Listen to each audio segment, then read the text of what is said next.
Okay, everyone. I took 4 trades today. They were all profitable.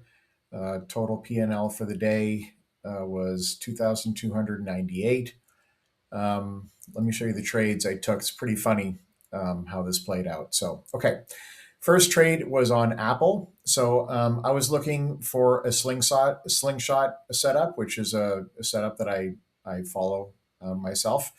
So it didn't work out that way. So a slingshot is when it goes up and it breaches a previous day high. This green line is the previous day high, or it goes down and breaches the previous day low, and then it comes back quite aggressively and tests the, in this case, low of the day. But if it was a bearish trade, it would be the high of the day. And so I got in right here on this red candle right here. So I was literally, trying to catch a falling knife. I actually do that a lot. I'm not defending it, but that's part of the way I trade. So I got in here and initially had that bounce, which is what I wanted, but then it came uh, down here. So I want to talk about this a little bit because this gray shaded area is the closing range. And the closing range is a huge part of the way I trade.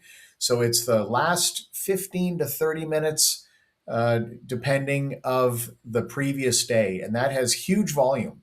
The highest volume of the day is on the open and also on the close. And people always focus on the open, but I think it's very important to focus on the close because that's where the institutions are positioning. So I want to map out the range of the last 15 to 30 minutes. You can look at the chart. That's usually very obvious, like what that range is. So in this case on Apple, this is the day started right here on this line. So this is yesterday's close, and this is the obvious range here, the closing range. So when it goes up here and comes back into range, this is essentially a balance area. That's a look above and fail. And a look above and fail generally goes to the opposite side of balance and has a roughly symmetrical move on the other side as on the initial side. So, and that's what happened here. So, and I knew that that's what happening. That's why I didn't drop the trade. But it came out and it breached yesterday's previous day high. And you can see roughly the move outside of range, okay, outside of the balance range. And it came down, and sure enough, it did a roughly symmetrical extension beyond the low of the range before it turned around. So, in any case, I scaled in here. I'm going to show you my executions. There's a ton of executions today just because I scaled in multiple times on trades. So you'll see all of that. But it definitely tested me. It was frustrating to go through this, but then sure enough, I got the move I was looking for. I was expecting it to get back up to the previous day's high, which it did later in the session, but it didn't do it on this run. So I was scaling out through here, but then these big red candles came and I had to get out of the remainder of my position. So I would have done better if I took everything off as soon as it got to the top of range, but I was hoping for more. So by the way, I took 4 trades today. All 4 of them were bullish and all 4 of them were profitable. And meanwhile, it's a down day.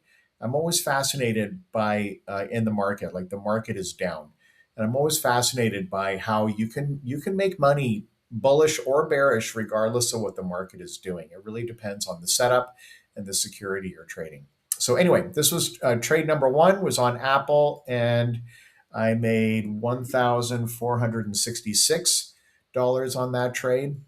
Now for the chaos trade. So I took 3 trades on Palantir, and I was expecting a particular move, and I never got it. And then meanwhile, it came later in the session, and I missed it. So initially, I took the trade. Let me see here. I think I took my first trade was on this green candle here, and gosh, I don't even remember. You can look at the timestamps to actually, you know what it was? It was on this candle, and then I scaled out aggressively because it didn't look healthy. It was grinding price action, and then I got out of the trade. So that was number 1. I made some money. I made $201 on that first trade, just nothing basically a scratch. And the second one was even worse. So the second one, so again, quite often when it's making marginal new highs, this is a marginal new high beyond this high. And this right here is a marginal new high beyond this one. So when you see that, what is that? That's yet again a look above and fail. It's looking above and failing. And so it wants to go to the opposite side of range. And so this is a big balance range in here that it was building.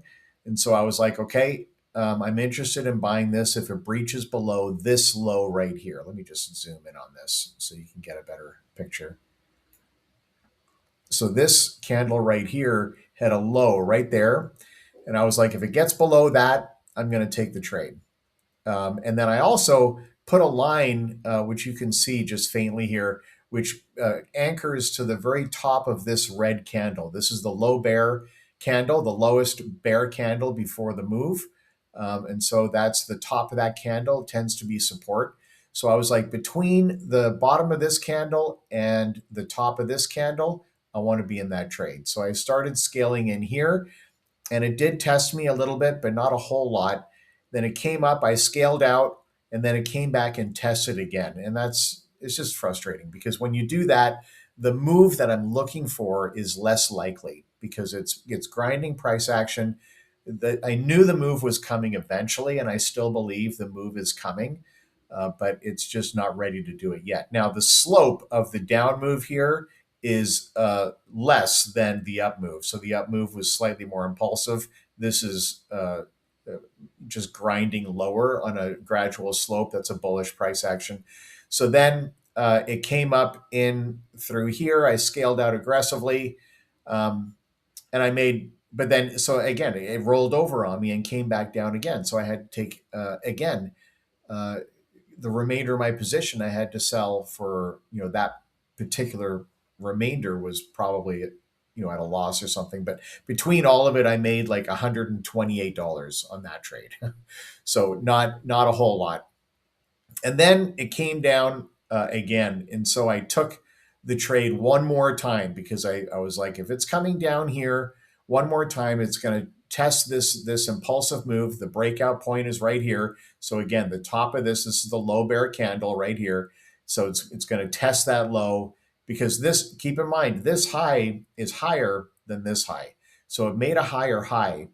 So my feeling was if it's going to go down gradually, which is what it was doing, then it's going to test this low bear candle, which is what it did, and it's going to turn around. And so there it did turn around. It didn't give me the move I wanted. The bigger part of the move was right here, and I missed it. But I did get a decent profit here. Between that one, I made about $503 on that. So these are very small profits, but the total P&L for the Apple trade was 1466, and for the Palantir trade it was 832. So total P&L for the day $2,298. It's a low profit. My target is always higher than that, but it is what it is. I'm happy to be profitable. Here are all of my executions, and you can see. I mean, this was, my God, what a day. So I sold a position just early in the day, so you can disregard this. So here's the Apple trade. This is me scaling in, and I scaled in. I mean, it tested me. It went way down. So my initial buy was $1.44. My lowest buy was at 49 cents. So imagine I'm at a significant loss at that point, but I trusted the pattern, and sure enough, it came. And here's I scaled out of Apple.